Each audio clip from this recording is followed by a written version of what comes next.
红色是表示你的专注力显示得很高。 Teachers at this primary school in China 蓝色是走神了， know exactly when someone isn't paying attention.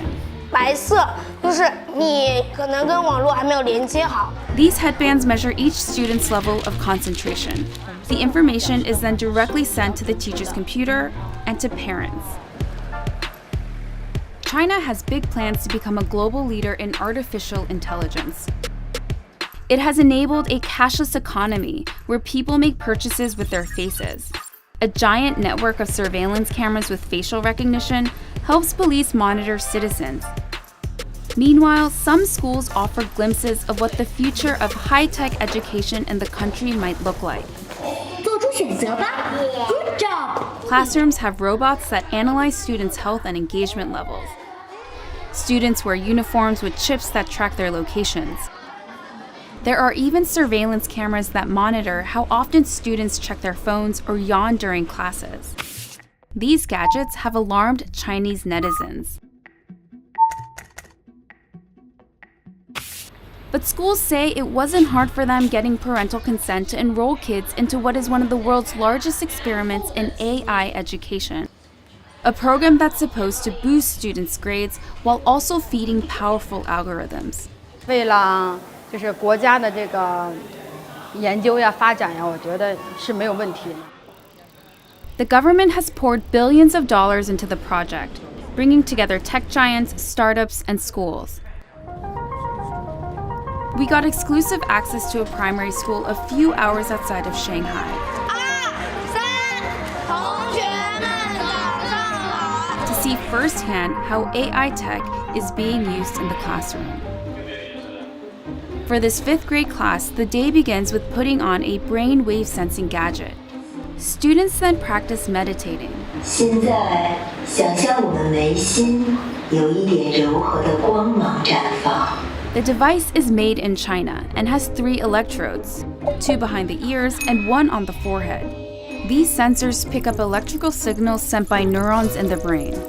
The neural data is then sent in real time to the teacher's computer.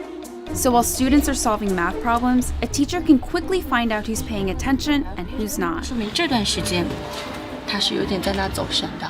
A report is then generated that shows how well the class was paying attention. It even details each student's concentration level at 10-minute intervals. It's then sent to a chat group for parents. 就是他可以看到每个人的评分。 The reports are detailed, but whether these devices really work and what they exactly measure isn't as clear. We were curious if the headbands could actually measure concentration, so one of our reporters tried on the device. 但我没有感觉自己特别集中。This is a new technology with still fairly little research behind it. Theodore Zanto is a neuroscientist at the University of California, San Francisco. He was surprised to learn that this tech, called electroencephalography, also known as EEG, is being used in the classroom on children. It's usually used by doctors in hospitals and labs. EEG is very susceptible to artifacts. And so if you are itchy or just a little fidgety, or the EEG wasn't set up properly so that the electrodes didn't have a good contact, affects the signal. Despite the chances for false readings, teachers told us the headbands have forced students to become more disciplined. 上课回答我的问题，就是他们的声音会比平常更响亮。 Teachers say the students now pay better attention during class, and that has made them study harder and achieve higher scores. 上课认真听讲，作业做的基本上是全对的。 But not all students are as enthusiastic. 就是自己感觉是脑筋空，我感觉这里有个紧的。